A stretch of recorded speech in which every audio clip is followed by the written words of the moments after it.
If I believe health care is a right as I do, I can no longer support an amendment that makes that right dependent on someone's zip code.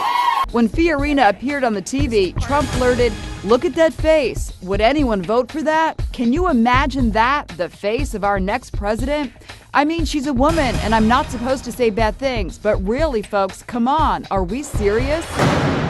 Prior to the 2020 presidential election, there was a raging debate in the evangelical world about who Christians should vote for: Democratic candidate Joe Biden, Republican candidate Donald Trump, or neither.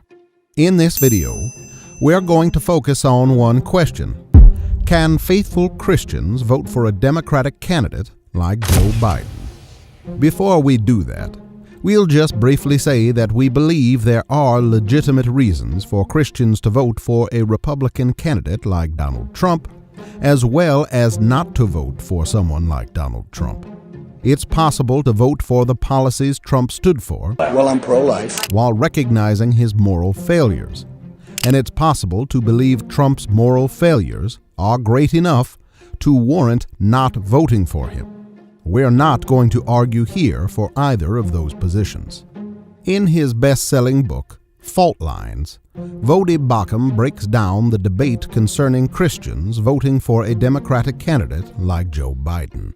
Baucham begins by mentioning Pope Francis, who argued against single-issue voting, writing, "Fighting social injustice by caring for migrants and the poor is just as wholly a pursuit for Catholics as opposing abortion."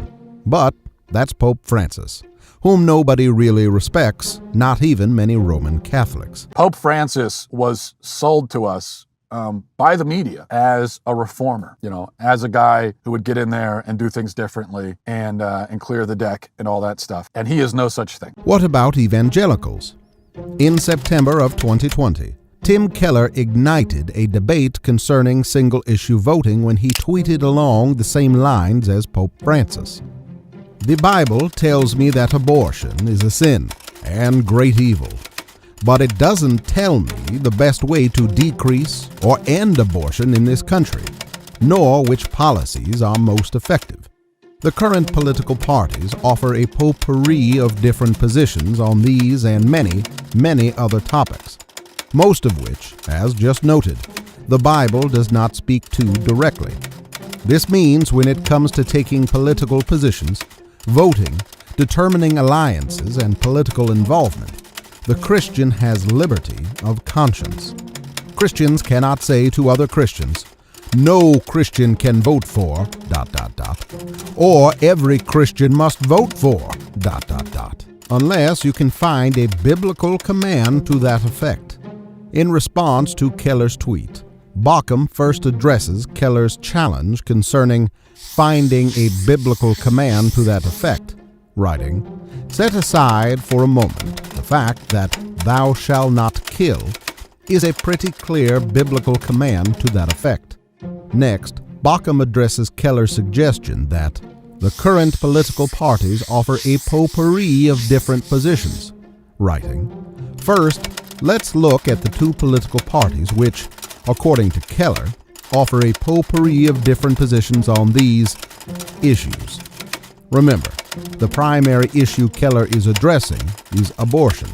Is it true that the Democrat and Republican platforms offer a potpourri of different positions on abortion? The answer is a resounding no. From the Democratic platform, Democrats believe every woman should be able to access high-quality reproductive health care services, including safe and legal abortion. We oppose and will fight to overturn federal and state laws that create barriers to women's reproductive health and rights, including by repealing the Hyde Amendment and protecting and codifying the right to reproductive freedom.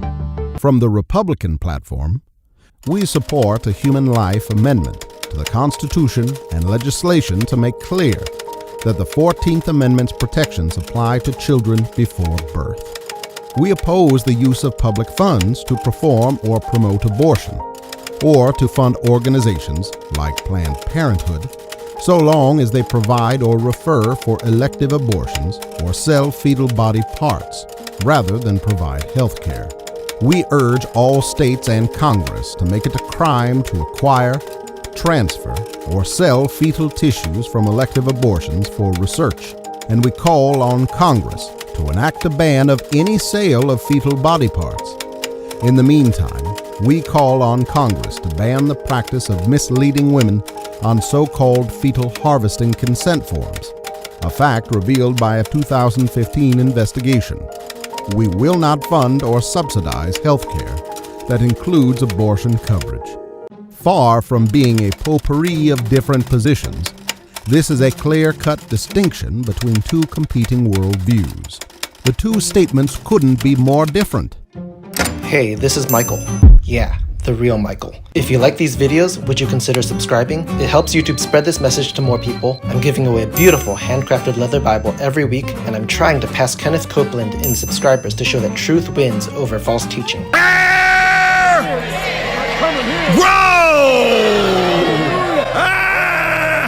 Thank you so much for your eyeballs and support. Next, Baucham examines what Pastor David Platt said in the book he released before the 2020 election titled, Before You Vote. Platt describes a conversation he had with a pastor who said, "In my church, voting for a Democrat could be cause for removal from the church. How can a Christian vote for a candidate from a party that holds abortion as a key tenet of their platform?" Platt responded, "I considered the implications of the question. Yes, abortion is abhorrent. That's clear in the Bible. But is that the only issue at stake in an election? What about the scores of Christians, including overwhelming percentages of African American Christians, who consistently vote for Democrats because of the party's record on other issues that they also deem biblically important?" Baucham responds, "Unfortunately, Platt does not enumerate these issues, but others have." Baucham then explains the position of pro-life evangelicals for Biden, which actually lists out some of the issues that Platt is likely referring to. According to pro-life evangelicals for Biden, many things that good political decisions could change destroy persons created in the image of God and violate the sanctity of human life. Poverty kills millions every year. So does lack of health care and smoking.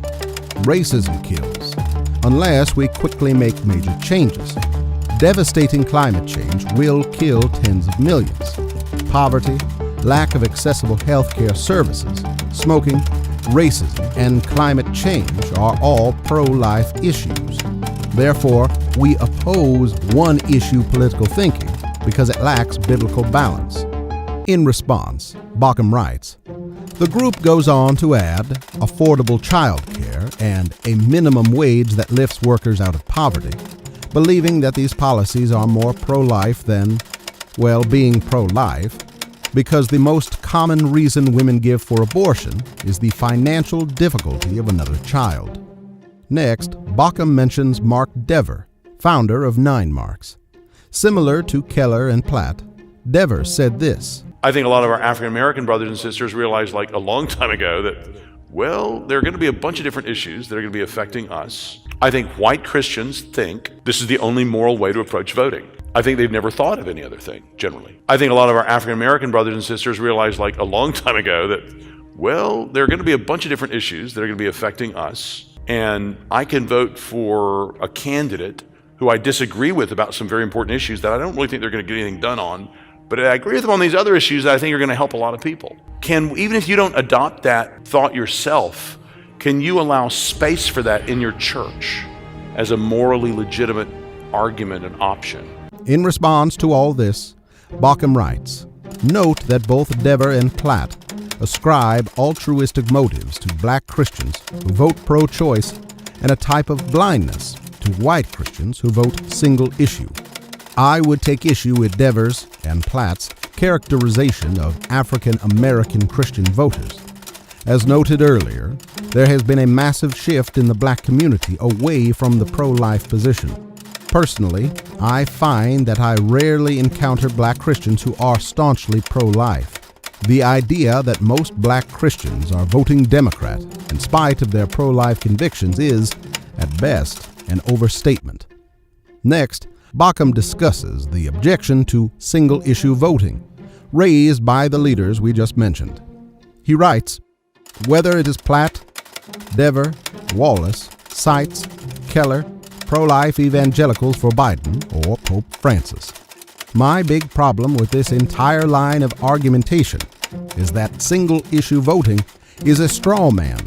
I am not, nor have I ever met, a single-issue voter. Issues like same-sex marriage, school choice, and religious freedom, to name a few, are all very serious issues to Christian voters. And these voters are more than narrow-minded fundamentalists being led around by the nose for the sake of a single issue. Moreover, this line of argumentation makes light of the vast chasm between the platforms of the two parties on major moral issues, while extolling the virtues of sophisticated black voters who carefully weigh important, yet unnamed, issues that white voters apparently do not comprehend. I also agree that single-issue voting is irresponsible, but we all know that nobody does that." At the same time, Baucham points out how foundational an issue abortion is when it comes to elections, writing, "However, even if abortion were an example of single-issue voting, I reject the idea that murdering the unborn can be subjugated in favor of social issues that are being promoted through the lens of critical social justice. In other words, if I were going to be a single-issue voter, that single issue would be the murder of the unborn." In response to the charge that being pro-life means more than just standing above abortion, Baucham writes, "So yes, I agree wholeheartedly that being pro-life should go beyond just being anti-abortion. However, it must start there." So, what's the conclusion concerning whether Christians can vote Democrat? At the very least, it's an enormous red flag for a Christian to vote for a candidate who supports an issue like abortion. At worst, it demonstrates a fundamental unfaithfulness to the teachings of Scripture.